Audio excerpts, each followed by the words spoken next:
Okay, I've moved on to Surah 3, Ali Imran, the family of Imran in English, and I'm reading verse 7.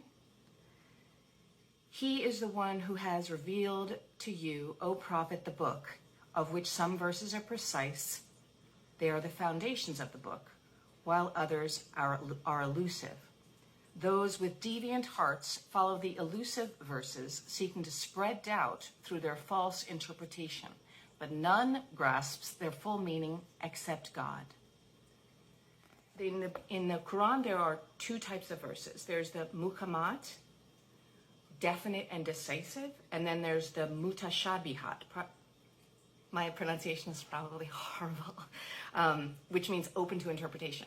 And basically, the verses that are open to interpretation, your understanding should never be contrary to what the decisive verses say. So let's say if a decisive verse says, be kind to your neighbor, and an indecisive verse you've decided means hate your neighbor, let's just say.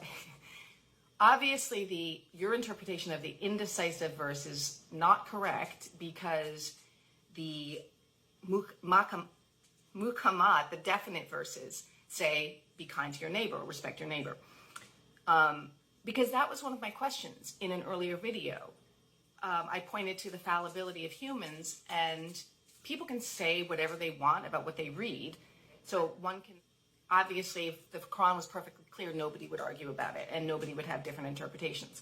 But I like this explanation, this method, because you always have to go back to the clear verses. And in addition to relying on the clear verses to interpret the unclear verses, there's a couple of other things you're supposed to do. One is purification of the heart through righteous living, and the other one is prayer. So without those, you're going to be wrong.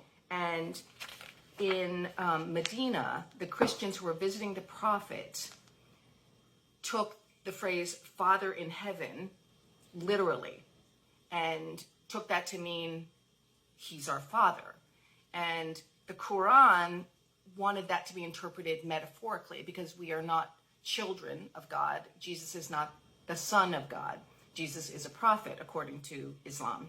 People who read the Quran can distort the Quran to confirm their won And in my readings of the tafsir, it said there's no contradiction with different parts of the Quran, ever.